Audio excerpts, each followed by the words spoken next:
నటి కుమార్ గారు నమస్తే సార్. నమస్తే నమస్తే అండి. సార్ మనం ఎలక్షన్స్ ముందు చాలా సార్లు మాట్లాడుకున్నాము. చాలా అనాలిసిస్‌లు కూడా చేసాము. మనం అప్పుడు కూడా హ్మ్. చాలా క్లియర్‌గా చెప్పాము కూటమికి ఫేవర్‌గా ఉందని. కాకపోతే ఇప్పుడు ఎలక్షన్‌లు అయిపోయినియి.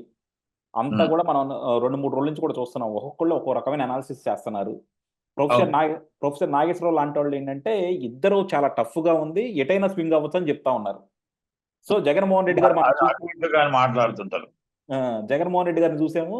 మనం ఆయన రికార్డ్ జగన్మోహన్ రెడ్డి ఫేవర్‌గా ఉంటాడులెండి. అవును. అవును. ఆ! నాగేశ్వరరావు గారు జగన్మోహన్ రెడ్డి ఫేవర్‌గా ఉంటారు.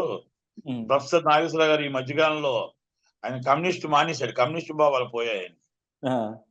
వైఎస్ఆర్‌సీపీ భావనొచ్చాయంటారా? ఆ భావాలొచ్చాయి. ఆహా! ఏం సార్ నిజంగా అంటే ప్రొఫెసర్ నాగేశ్వరరావు లాంటోళ్ళు వాళ్ళందరిని కూడా ఒక మేధావి వర్గంగా కూడా సమాజం కూడా గుర్తిస్తా ఉన్నప్పుడు, వాళ్ళెందుకు ఇలా అంటే ఒకవైపు తీసుకొని వాళ్ళ మేధస్సుని లేకపోతే వాళ్ళ ఆహ్, క్యారెక్టర్‌ని దెబ్బ తీసుకుంటున్నారు? కొంతమంది డైరెక్ట్ వైసీపీకి సపోర్ట్ చేసేసారండి. ఆ ఓకే. సపోర్ట్ దాంట్లోకి వెళ్ళిపోయారు కాబట్టి మనం ఇంకేం చేయలేం వాళ్ళని. ఇంకా హ్మ్. వాళ్ళని మనం లెక్క పెట్టుకోవడం కూడా వేస్ట్. ఓకే. అంటే ఆయన ప్రొఫెసర్ నాగేశ్వరరావు గారు, శ్రీనివాస్ రెడ్డి గారు అని ఒకాయన. ఆహా! శ్రీనివాస్ రెడ్డి గారు ఏదో ఉంది ఆయన పేరు. ఓకే. జర్నలిస్ట్. ఓకే. ఆ! ఔట్ అండ్ ఔట్ సపోర్ట్ వాళ్ళంతా. ఓకే. ఆ! ఇప్పుడు మీరు చెప్పండి సార్. అంటే మీ మీ అనాలిసిస్ ఎలా ఉంది? ఇప్పుడు ఈ కూటమి పట్ల ఈ ఎలక్షన్స్ అయినాక మీరన్నీ తిరిగొచ్చారు కాబట్టి, ఏంటి మీరేమనుకుంటున్నారు? ఎలా రాబోతుంది? మెజారిటీ ఎవరికొస్తుందంటున్నారు? సార్ 6 నెలల క్రితం మన ఇద్దరం మాట్లాడుకున్నాం. 150 సీట్లు వస్తాయని చెప్పాను. హ్మ్. 3 నెలల క్రితం మన ఇద్దరం మాట్లాడుకున్నాం. నువ్వా నేనా టఫ్ ఉంది అని మనం మాట్లాడుకున్నాం. హ్మ్. మళ్ళా 2 నెలల క్రితం మనం మాట్లాడుకున్నాం. కూటమి అనేది కరెక్ట్‌గా కలలేదు. ముందంజలో వైసీపీ ఉందని మాట్లాడుకున్నాం. అలాగే కూటమి ఎప్పుడైతే కలిసిందో ఈళ్ళ ఓట్లు ట్రాన్స్‌ఫర్ అవ్వాలి. ట్రాన్స్‌ఫర్ అవ్వకపోతే నువ్వా నేనా టఫ్ ఉందని మాట్లాడుకున్నాం. ఎప్పుడైతే మొత్తం టోటల్‌గా చంద్రబాబు నాయుడు లీడ్ తీసుకొని, అలాగే పవన్ కళ్యాణ్ గారు లీడ్ తీసుకొని మాట్లాడి కూటమిని కరెక్ట్‌గా సెట్ చేశారో, ఎప్పుడైతే ఒక వారం రోజులు, 10 రోజులు బట్టి ఒక వేవ్ స్టార్ట్ అయిపోయింది. అది ప్రతిపక్షం వేవ్ లాగా స్టార్ట్ అయిపోయింది. ఆ స్టార్టింగ్‌లో ఇప్పుడు ఏదైతే మనం ఫస్ట్ చెప్పామో 110 సీట్లు గవర్నమెంట్ ఫార్మ్ చేస్తారండి. నూట తేడా వస్తే 145 సీట్‌లో నువ్వు నేను అని ఉన్నది.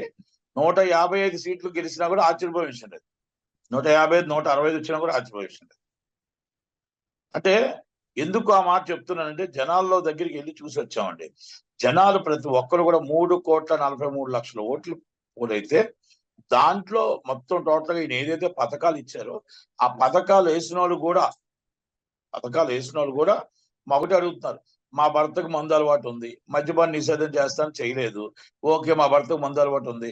రూ. 300తో మందు పోయేది ఈరోజు రూ. 1000 ఇస్తున్నాం. ఆయన 3000 ఇచ్చే ప్రయోజనం ఏముంది? మా వోడికి మొత్తం టోటల్‌గా 3 రోజులు కూర్చుంటే నేను రూ. 1000 అంటే నెలకు ఎంత అవుతుంది? నాకు 15,000 అవుతుంది. ఈయన ఇచ్చే రూ. 3000 అంటే రూ. 700 లాస్ అయిపోతున్నాం. అలాగే మాకు పిల్లలకు ఉద్యోగాలు లేవు. మా 3000 ఇచ్చే ప్రయోజనం ఏముంది? అలాగే మా రోడ్లు మీరు ఆటో డబ్బులేస్తున్నారు. మా ఆటో డబ్బులు నెలకు వచ్చే రూ. 10,000, రూ. 20,000 ఆటో కొన్ని రిపేర్‌లకు అవుతున్నాయి. రోడ్లు రిపేర్లు చేయించకపోతే మాకు డబ్బులేసి మాకు ఉపయోగం ఏముంది? అలా అలా డిఫరెంట్ ఈళ్ళేసిన పథకాల్లో కూడా రాంగ్ చెప్తున్నారు. వాలంటీర్స్. వాలంటీర్స్ మేము ఉదయం నుంచి ఒక గుడ్లా కష్టపడితే మాకు 5,000 ఇస్తున్నారు. అది బెదిరింపులు అయన్నీ మనం బెదిరిస్తూ ఉంటారు. ఇష్టం వచ్చినట్టు మాట్లాడుతూ ఉంటారు. అసభ్యకరంగా మాట్లాడుతూ ఉంటారు వైసీపీ వాళ్ళు. అయినా కూడా భరిస్తూ మా పట్టుకూటు కోసం మేము కాపాడుతున్నాం. రూ. 5,000 మాకొస్తే మా తల్లిదండ్రులు మేము ఎలా పోషించుకోవాలి? ఎలా బతకాలి? కనుక చంద్రబాబు నాయుడు గారు 10,000 ఇస్తానన్నారు. మాకు బావుంది. కనుక రూ. 10,000 మాకు బావుంది కాబట్టి మా టీడీపీ రావాలని కోరుకుంటున్నాం అని అన్నారు కొంతమంది వాలంటీర్స్. నిజమైన జాబ్ హోల్డర్స్. వైసీపీ కార్యకర్తలు కామన్‌గా వైసీపీకి సపోర్ట్ చేస్తారు. హుహు. కాకపోతే ఏంటి సార్ ఎలక్షన్ అయిపోయినాక దారుణంగా దాడులు జరుగుతా ఉన్నాయి గదా! అసలు ఎందుకు జరుగుతున్నాయంటారు ఈ దాడులు? అంటే ఓడిపోతున్నాము అని ఒక ఆలోచనతో ఎలాగైనా సరే ఒక మత కలహాలు పుట్టించి గొడవలు సృష్టించాలన్న దాంతో వైసీపీ రౌడీలు మా మా రాజ్యం ఇది. మా రౌడీల రాజ్యం ఇది. మేము పాలిస్తే నెక్స్ట్ టైమ్ ఇస్తే గూడా మేము ఇలాగే పాలిస్తాం. మా చెల్లినే లెక్క చేయలేదు. మా అమ్మనే మేము లెక్క చేయలేదు. మా చిన్నాన్నే మేము లెక్క చేయలేదు. ఎదురొస్తే ఎవరినైనా ఇదే పని పడతాము అని ఒక కోడికత్తి కేసో, ఒక గులకరాయి కేసో అలాంటప్పుడు రాష్ట్రానికి అక్కచెల్లెలు గాని ఇంకందరూ కూడా మీరు మాకేం పనికొస్తారు అని ఒక ఇంటిమేషను. అంటే రేపు తేడా వస్తే మీ ఇంట్లో దొరుకుడు ఎలాగే కొడతాము అనేది ఒక ఇంటిమేషన్ ఇచ్చారు. అంటే ఈ రౌడీయిజం అనేది కర్రలు పట్టుకొని కొట్టడాలు, కత్తులు పట్టుకొని చేయడాలనేది ఇది వైసీపీకి నేర్పించిన విద్య.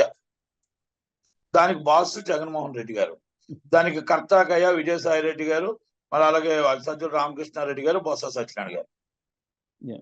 ఉహుం. ఎంబీబీ సత్యనారాయణ గారు. ఈ కిడ్నాపుల్ డ్రామాల్లో ఆటలో నెంబర్ 1 ఉంటాడు కదా ఆయన. ఉహుం. కానీ ఒక ఇదొక టాక్ సినిమా నడుస్తుంది కదా, ఆర్ట్ డైరెక్టర్ కదా. ఇదొక టాక్ నడుస్తుంది కదా సార్, బొత్స గారు మళ్ళీ తెలుగుదేశానికి వచ్చేస్తారేమో అని.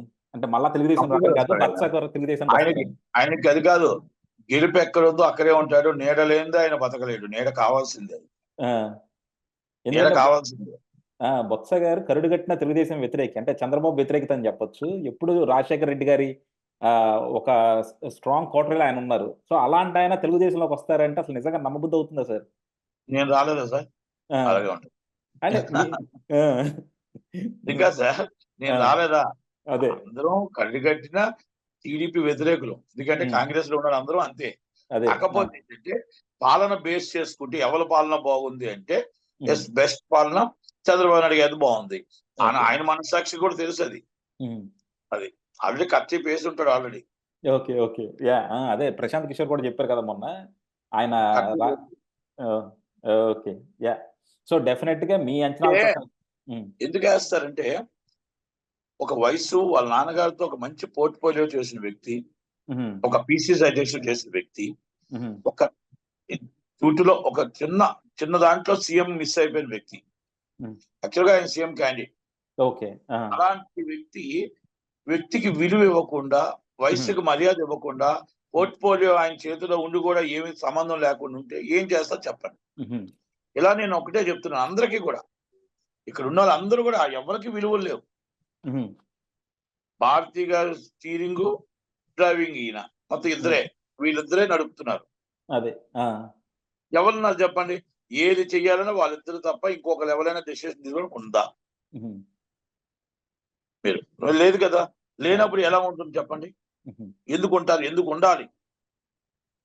ఇప్పుడు చంద్రబాబు నాయుడు గారి దగ్గర ప్రాంతీయ పార్టీలో ఫ్రీడమ్ ఉంది. ప్రాంతీయ పార్టీలో ఒక ఆలోచన చేస్తాడు, 10 మందితో మాట్లాడతాడు. ఆయన పవన్ కళ్యాణ్ గారితో అందరితో మాట్లాడి ఎలా చేయాలని ఆలోచిస్తాడు. ఇలాగా వన్ మ్యాన్ షో చేయడుగా. రాజశేఖర రెడ్డి గారు చేయలేదు. రాజశేఖర రెడ్డి గారు అందుకే ప్రపంచ దేవుడు అయ్యాడు. ప్రపంచంలోనే ఆయన పటం లేనిది, ఆయన మాట లేనిది ఎక్కడ లేకుండా అయిపోయింది. నందమూరి తారక రామారావు గారి కోసం ఈరోజు ప్రపంచమే మాట్లాడుకుంటుంటది. ఎందుకంటే వాళ్ళు యుగ పురుషులు అంటే చిరకాలం ఎవరు ఏ రాజకీయ నాయకుడు వచ్చినా, ఎన్ని తరాలు వచ్చినా వాళ్ళిద్దరి కోసం మాట్లాడుకోవాల్సిందే. అదే యా చూద్దాం సార్. డెఫినెట్గా ఏంటంటే ఇప్పుడు రిజల్ట్స్ అన్ని కూడా నిక్షిప్తం అయి ఉన్నాయి. ఇంకా జూన్ 4 ఎక్కువ రోజులు దూరంలో లేదు కాబట్టి డెఫినెట్గా చూద్దాం. ఒకటైతే అర్థమవుతుంది, ఆంధ్రప్రదేశ్ ప్రజలు మాత్రం స్వేచ్ఛ వాయువుల కోసం ఎదురు చూస్తున్నారు సార్. నాకు నిజంగా స్వాతంత్ర ఉద్యమాలు ఎలా జరిగిందో నాకు తెలియదు కానీ 5 సంవత్సరాల క్రితం ఒక్క ఛాన్స్ అంటే ఇచ్చి పొరపాటు చేసాం. ఈ రోజు రాజధాని లేని రాష్ట్రం అయిపోయింది. ఈ రోజు మనకు పోలవరం పూర్తి కాకుండా అయిపోయింది. ఈ రోజు ఇన్ఫ్రాస్ట్రక్చర్ లేవు, పరిశ్రమలు లేవు, ఏమీ లేవు. వనరులు ఉన్నాయి, గనులు ఉన్నాయి. మనం ఇలా కంటే తెలంగాణ కంటే ప్రతి రాష్ట్రంలో ప్రతి జిల్లాలోని మన వనరులు ఉండి కూడా మనం రాష్ట్రాన్ని డెవలపింగ్ చేసుకోలేకపోయాం. అమెరికన్ కార్యాలయం రాయబారి కార్యాలయం లేదు, అలాగే దుబాయ్ కాన్సులేట్ లేదు. ఏది కావాలన్నా మనం చెన్నైయో, బెంగళూరు, హైదరాబాద్ వెళ్లాల్సి వస్తుంది. ప్రతి దానికి కూడా మనం ఒక సంసార ఆఫీసు లేదు, ఏది లేదు. మేబీ ఏ కావాలన్నా కూడా మనం ఈ పక్క రాష్ట్రంకి వెళ్లాల్సి వస్తుంది. అది నిజంగా సిగ్గుచేటు. ఇన్కమ్ ఉండి అప్పులు చేసుకునే పరిస్థితికి వచ్చింది కనుక ఆధ్యాత్మిక గుళ్ళు కూడా మనకి సింహాద్రప్పన్న అవ్వచ్చు, వెంకటేశ్వర స్వామి అవ్వచ్చు, దర్గాలు అవ్వచ్చు, అజ్మీర్ దర్గా అవ్వచ్చు, ఎన్నైనా నెల్లూరు దర్గా అవ్వచ్చు, కడప దర్గా అవ్వచ్చు, అలాగే మన చర్చెస్ అవ్వచ్చు, ఎన్నో మాక్సిమం మొత్తం టోటల్ గా అజ్ఞాత టెంపుల్స్ అవ్వచ్చు, ఇంకోటి ఏమైనా అవ్వచ్చు, అన్ని కూడా మన ఆంధ్రప్రదేశ్ లో ఉన్న శ్రీశైల బ్రహ్మరాంబిక టెంపుల్ అవ్వచ్చు, ఏవైనా అవ్వచ్చండి. అలాంటప్పుడు మనం ఎందుకు డెవలప్ చేయట్లేదు? 5 సంవత్సరాలు ఇచ్చి మేము 20 సంవత్సరాలు వెనక్కి వెళ్ళిపోయాం. ఈ జగన్మోహన్ రెడ్డి గారిని ఇప్పుడు ఉంచితే రౌడీజం పాలన అవుతుంది. చెల్లెలకే రక్షణ లేదు, తల్లికి రక్షణ లేదు, బాబాయిని ఆల్రెడీ చంపిన వాళ్ళు ఎవరో తెలియదు. ఈయనకు ఓటేస్తే రేపు మన పరిస్థితి ఏంటవుతుంది? ఈ కార్యకర్తలు మన ఇంట్లోకి వచ్చి కూర్చుంటారు, మన ఇంట్లోకి వచ్చి మందు బాటలు పెట్టి కూర్చునే పరిస్థితికి వస్తుంది అన్న ఒక రేంజ్ జనాలు వెళ్ళిపోయారు. ల్యాండ్ టైటిలింగ్ యాక్ట్ అని ఉన్నారు. ల్యాండ్ టైటిలింగ్ యాక్ట్ ఏదైతే ఉందో ఆ భయభ్రాంతులకు గురయ్యారు. మన ల్యాండ్ కూడా కాజేసే పరిస్థితికి వస్తున్నారా? అసలు ఏంటి ల్యాండ్ టైటిలింగ్ యాక్ట్ ఏంటి అని దాని మీద కూడా భయపడ్డారు. డెఫినెట్ గా సార్. నిజంగా ల్యాండ్ టైటిలింగ్ యాక్ట్ ఒకటి అసలు డిసైడింగ్ ఫ్యాక్టర్ అయిపోయింది అనమాట. నేను అంతకుముందు ఒక వీడియోలో కూడా చెప్పాను, నాకైతే అర్థమైంది 3 ఫ్యాక్టర్స్ సార్ గ్రౌండ్ లెవెల్లో.